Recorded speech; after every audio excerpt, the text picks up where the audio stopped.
coming out of Indianapolis, a curveball, if you will. Adam Schefter, what more can you tell us about the Colts' new quarterback? Well, Field, it's one of the fascinating stories of the NFL season, and it starts when Daniel Jones goes down with a torn Achilles tendon on Sunday, and it continues when the Colts also know that Riley Leonard, who replaced Daniel Jones, has a strained ligament in his knee and is considered week to week, and it's now early December, and it's past the NFL trade deadline. And where does a team go on December 9th to find a quarterback when you can't trade for one and there's not a obvious option available? So what they do is they dig into their past.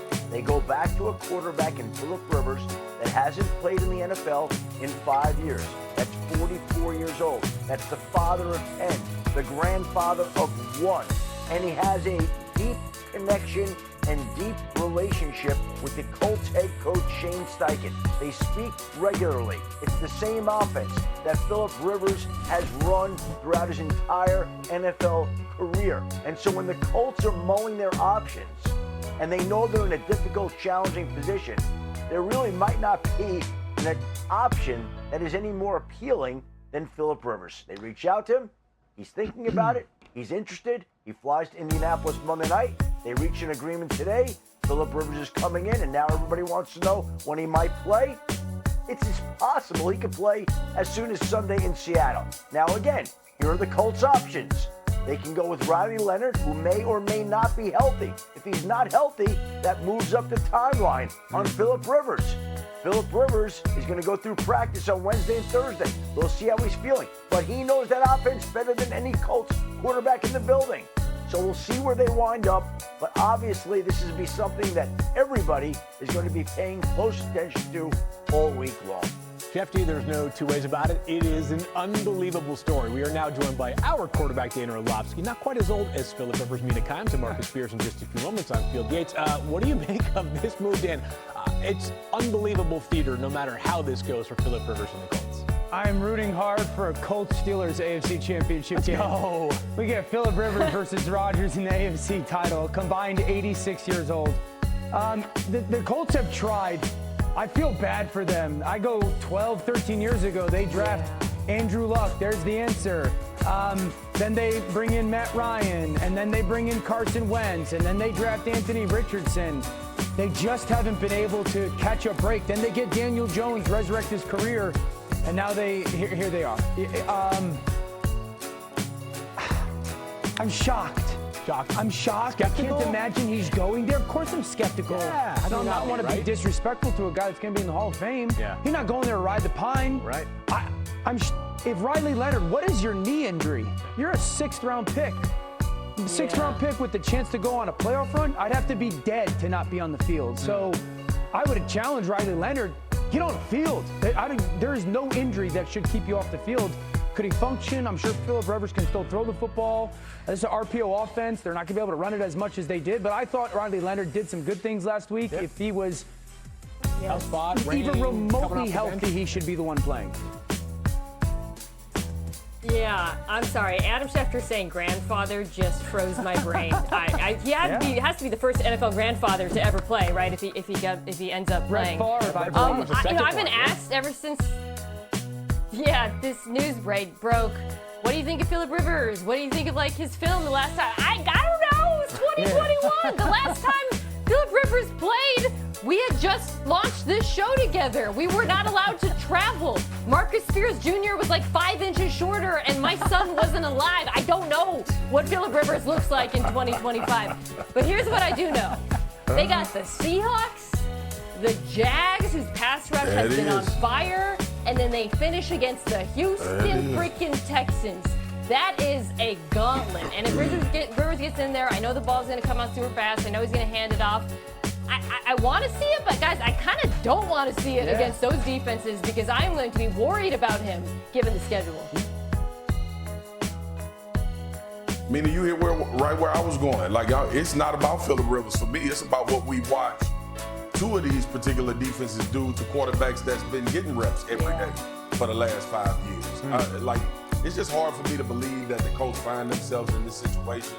I understand I had a visceral reaction last night on Monday Night Countdown when Sheffield broke his news to his on the show, but ultimately, like this is one of those situations where Tom Brady still got everybody fooled and thinking that everybody can play over their 40s and they can play at a certain level good enough to play sustained football. And more important, like Phillip Rivers is coming to help Shane Steichen out. Talked about the relationship. But Danielle Hunter and Will Anderson don't care about that. Leonard Williams don't care about that.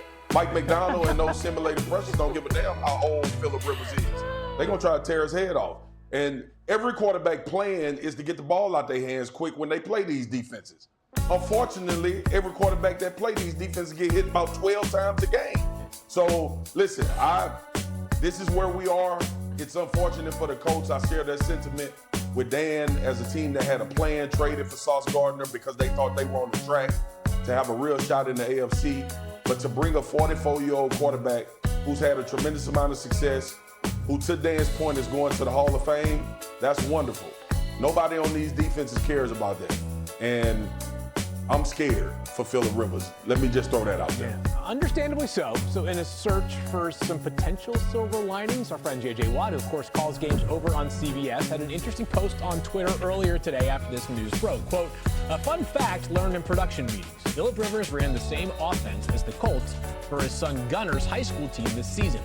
He and Shane Steichen spoke weekly about it, discussing plays and even film, so familiarity with the scheme should be no problem whatsoever. Okay, Dan, again, we're looking for silver linings here. Is that scheme familiarity enough to give you slightly more confidence? No. I don't want to be even remotely disrespectful. I look up to Phillip Rivers. Of course, yeah. He's 45. To Mina's point, I have no idea what he looks like. Can he move around? I continue to go back to the point of Riley Leonard. I have a question. Go ahead. Phil, let me ask you this question because I know this is not you posting the question. How long has Brock Purdy played in Kyle Shanahan's system? He was 2022 Mr. Irrelevant, right? Right, so 3, 4, 5. Yeah, didn't his ass just get off? Didn't he just come back from IR? Didn't he just come back from IR? Yeah. Jayden Daniels been in Washington. Yeah. How many games has he missed? Joe Burrow been in Cincinnati. How many games has he missed? Don't tell me nothing about scheme familiarity. Every quarterback in the league that's starting got some scheme familiarity, and they still get hurt. Yeah. And they not 45 who haven't played football in 5 years. All right, so I get it. Everybody going.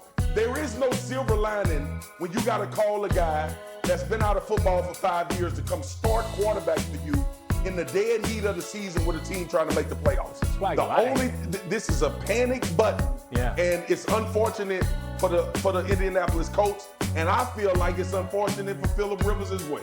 I feel you, by the way. I ran into Damian Woody in the hallway last week, and I broke a rib. So I know what you guys are saying about the potential. And I know my way around the ESPN buildings. Adam Schefter is back with us for more. Anything you want to add to the familiarity, the dynamics in play here, Shefty, for Phillip Rivers and the Colts?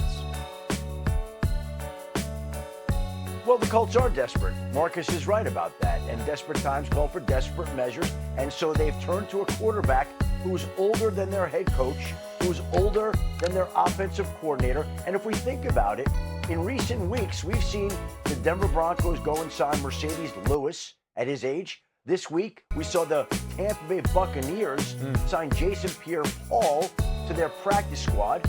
Now we're seeing the Indianapolis Colts sign Phillip Rivers. I honestly wonder how many other people are out there thinking about a return. Dan Orlovsky, Marcus Spears. You guys thinking about something right now? You want to come back? Like, I texted some other people, like, yeah, people are saying, oh, maybe and we I should know Dallas game. Start stretching and warming up and get at it.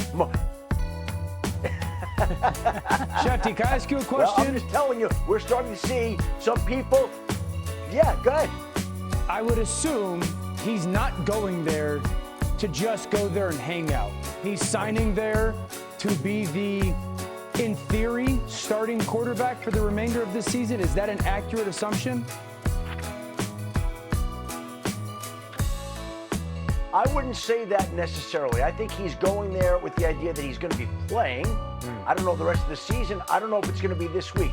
I won't be surprised if he's the starter on Sunday, but I think both sides still are processing how this is going to play out, how Riley Leonard is feeling, what he looks like in practice, how he responds in practice. There was the question with Joe Burrow, how he was going to be feeling physically, and he missed 2 months He didn't miss 5 years.